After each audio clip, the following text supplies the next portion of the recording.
The rubber technology program at Ferris is a really hands-on program. You get to mingle with a lot of rubbers. You get to learn more about them. You get to compound them. You get to learn about their processing. And you also get to learn about a lot of how the research and development is done on them. What it does is it just teaches you how to mix the different types of rubbers that there are.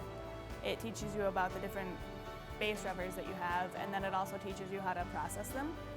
Making like each formula and coming up with a recipe and then testing it to a specific standard to see what you're going to process, and then processing it from extruding it or injection molding it. We are the only rubber technology program in the entire country that has the capabilities that we have here.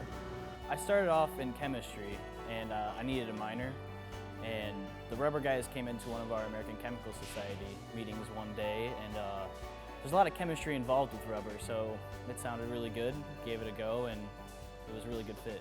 The great thing about rubber is you're essentially creating your own recipe. So it's a lot like baking. The students pick their ingredients, they have a target that they're trying to hit. So you have a lot of recipes that you can put into it. Everyone can make their own cake. You can make the best one, you can make the bad one, you don't know, right? That's something that really made me get into it. I fell in love with it, and that's how I ended up in the rubber program. Plus we have a 100% job placement, so I think I never looked back after that. Some of the equipment down here at the center of the building can be a little bit dangerous to work with, as it would be out in industry, so we try and keep the class size small. So far what I've experienced are class sizes of like 8 to 10, sometimes 12. For our compounding class that we're taking right now, there are about 20 people. But a normal class batch size would be around 10 to 15 people, so you really get a lot of focus on yourself. If you go into the rubber industry or if you go into expositions, you normally see male people. But the women in the rubber industry, they're really getting a kickback. You get a lot of scholarships that are just for women. So if you come into the rubber program, women can actually gain access to those scholarships. Probably about 90-10. On average, we have between 10 and 15% female students, but it is pretty male dominated.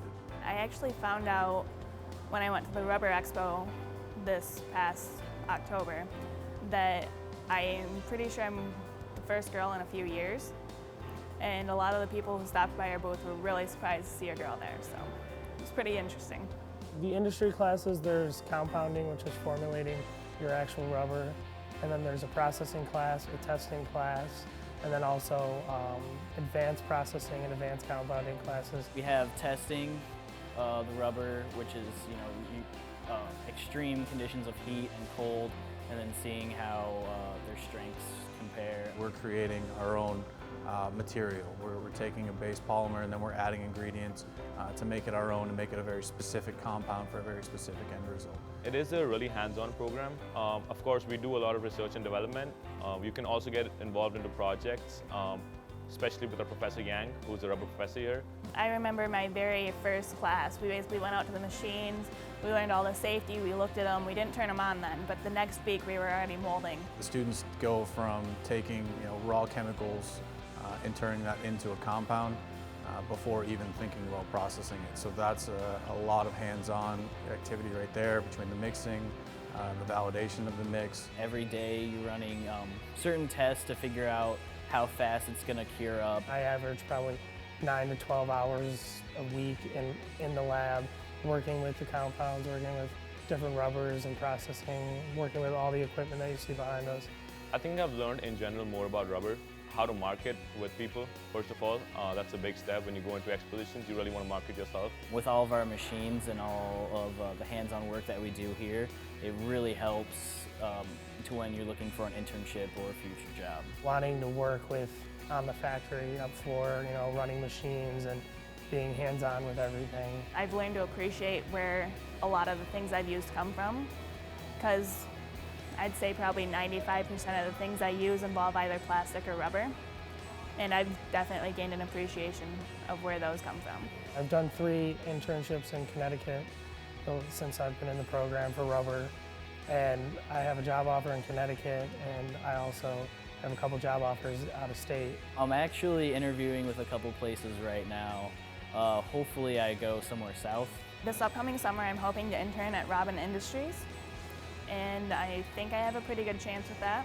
after a few years, I really want to get into compounding, learn more about recipes, how to formulate compounds, and later probably do my MBA and manage a rubber business or start my own business.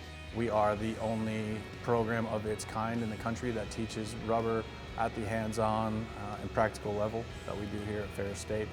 So we are constantly being asked how many people we graduate, how do they get in touch with them, how do they hire them. Coming out of college, trying to find a job is really hard for some people, and there's a lot of people in industry that are about to retire, so the job security is high and so is the pay rate. You're required to have 2 internships. You have to have the 2 internships, so when you graduate, you have full experience when you go out there. So the industry controls our program, so they know what they're getting when we graduate. And you get a really good job security with it. So I think it's an overall package and nobody should look behind and just follow it.